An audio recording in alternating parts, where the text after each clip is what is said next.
Bernard Tapie, vous avez suivi le scrutin des régionales en PACA. Quelle réaction au score de dimanche? Oh, elle amène de nombreuses réactions. Et pour certaines d'entre elles, elle demande à ce qu'on cherche à comprendre. Et qu'on ne fasse pas ce que j'entends depuis dimanche, des commentaires à l'emporte-pièce. C'est à cause de ça, c'est à cause de ci, etc. Je vous donne un exemple. On vient de vivre une période pendant laquelle il y a eu 100 000 morts. C'est-à-dire, depuis le début de la crise, un Airbus qui s'écrase tous les jours jusqu'à aujourd'hui. Apparemment, il n'y avait pas de raison que ça chamboule les comportements, les esprits ou les importances. On peut comprendre que pour beaucoup de gens, ça a beaucoup changé l'ordre d'importance des choses. Ça peut justifier une partie de ceux qui n'ont pas voté. Vous voyez? Donc, ceux qui savent, les commentateurs, il faut qu'ils arrêtent. Donc, on va parler de trois choses. Pourquoi il y a eu autant d'abstention? Numéro 2, on s'attendait dans une période de contestation que le parti populiste, qui satisfait en général les contestataires, fasse plutôt plus que d'habitude. Il a fait moins. Deuxième surprise. Et troisième surprise, on est en train, je ne pouvais pas penser que les régionales allaient être le compte-rendu d'avance des présidentielles. Donc voilà, si ça vous intéresse, on parlera de ces problèmes-là. Qu'est-ce que vous dites aujourd'hui aux électeurs de PACA? Je leur dis d'abord que je suis fier qu'ils n'aient pas été fidèles au sondage qu'on avait fait. Voilà, ils ont été plus raisonnables. Deuxièmement, je crois que ce qui vient de se passer hier va être de nature à leur donner raison d'avoir fait ce qu'ils ont fait. Je m'explique. Vous savez, j'ai combattu le front pendant des années. Mais le front et Le Pen. Aujourd'hui, il faut être de mauvaise foi pour ne pas reconnaître que le front qui est devenu Rassemblement National, c'est pas le même. Et de la même manière que Madame Le Pen, c'est pas tout à fait son père. En tout cas, c'était l'impression que j'avais. Sauf que, quand on voit la composition de la liste du Rassemblement National en PACA, on se dit, mais attendez, il y a dedans des éminents historiques du front, et pas des moins durs. Vous parlez de M. Vardon? Pas que, si c'était un, mais il y a plusieurs, et qui sont bien placés. J'ai pensé, franchement, dans un premier temps, que le chef de liste pouvait pas être au courant de ça. Parce que, bon, il a quitté la région il y a 10 ans, et il n'était pas au front, ni au rassemblement, il y a 2 ans. Donc j'ai pensé que Mariani s'était fait avoir.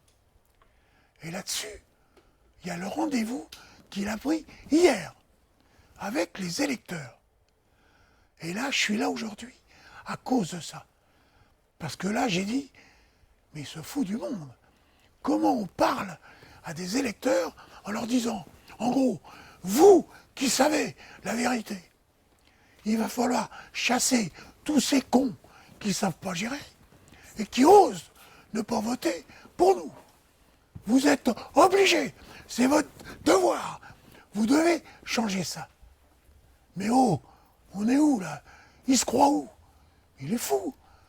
Vous, vous êtes patron de presse et vous vous engagez politiquement entre les deux tours. Alors, c'est la première fois que je m'engage simplement.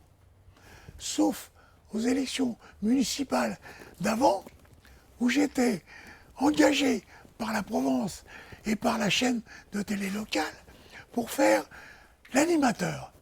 Et j'avais invité tous les candidats à la mairie de Marseille un soir à dîner, en direct, et ça s'était formidablement bien passé. Notre métier, en tout cas celui de mes journalistes, c'est pas de prendre position, c'est d'être loyal, de transmettre les informations le plus complètes pour que chaque lecteur, chaque auditeur se fasse son opinion. Mais à partir du moment où on le trompe, je dois prendre le risque de dire non, ça c'est pas vrai. Donc jamais je me permettrai de dire votez pour celui-là à la place de celui-là. Celui qui voudra s'abstenir en mettant un bulletin dans la urne avec merde dessus, il a le droit. Mais celui qui reçoit l'instruction de ceux qui savent la vérité pour redresser le pays, qui n'est pas mort, non, ça ne peut pas aller. Alors donc, j'inviterai, à l'occasion de cette émission, les lecteurs, les auditeurs, d'être très prudents dans leur attitude, car là, c'est l'avenir d'une des plus belles régions du monde. Celle que j'ai faite mienne. Cette région est exceptionnelle, à tout point de vue, sur le plan artistique, sportif, sociologique. Il y a des paysages, il y a tout. Je ne veux pas que ce soit ceux qui veulent le prendre en disant aux électeurs, venez voter pour chasser. Non, la région, elle ne peut pas appartenir à cela. En 92, vous avez dit Le Pen est un salaud, ceux qui votent pour Le Pen sont des salauds. Aujourd'hui, vous C'était dites vrai. quoi Attendez, par rapport à je ne Mariani dis pas aujourd'hui qu'ils l'étaient. Je dis que les politiques passaient leur temps à insulter Le Pen en soulageant les lepénistes. Moi j'ai dit, si vous dites que c'est un salaud, ben, les électeurs le sont. Vous savez, si votre conviction, c'est qu'un électeur se trompe, il faut lui dire qu'il se trompe. Mais il ne faut pas lui faire le cinéma de lui donner une instruction. Alors j'ai dit tout à l'heure que Mme Le Pen, c'est pas le père Le Pen. Et que le Rassemblement national a des discours qui sont plus ceux de Le Pen.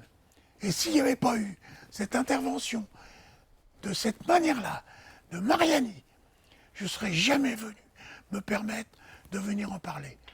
Mais là, c'est pas supportable. Qu'est-ce que vous craignez pour la région si c'est M. Mariani le président dimanche? Eh bien, je crains que malheureusement, comme la région a été reconnue comme étant la région par l'Office européen, hein, pas par nous, a été reconnue comme la mieux gérée de toute l'Europe. Elle a été reconnue comme ça.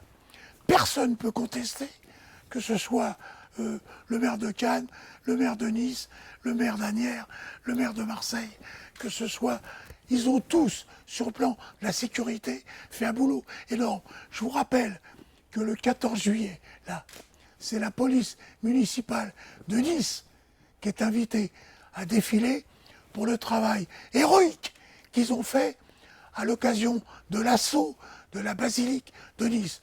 Donc, qu'ils ne viennent pas nous faire chier à nous donner des leçons. Officiellement, vous dites aujourd'hui, j'appelle à faire barrage au RN? Non, j'appelle à faire barrage au FN de la région PACA. On en revient à la région PACA. Oui. Vous vivez aujourd'hui à Paris, mais vous avez une attache particulière pour cette région, pour Marseille? J'ai tous mes enfants. J'ai ma seule activité industrielle qui reste, qui est celle du journal, qui continue pour moi avec les mêmes relations que je pouvais avoir avec l'Olympique de Marseille. Et la relation que j'ai avec les lecteurs sont les mêmes que celles que j'ai avec les supporters. Donc, je ne suis pas dans une région normale, je suis dans une région où mon cœur bat à chaque instant.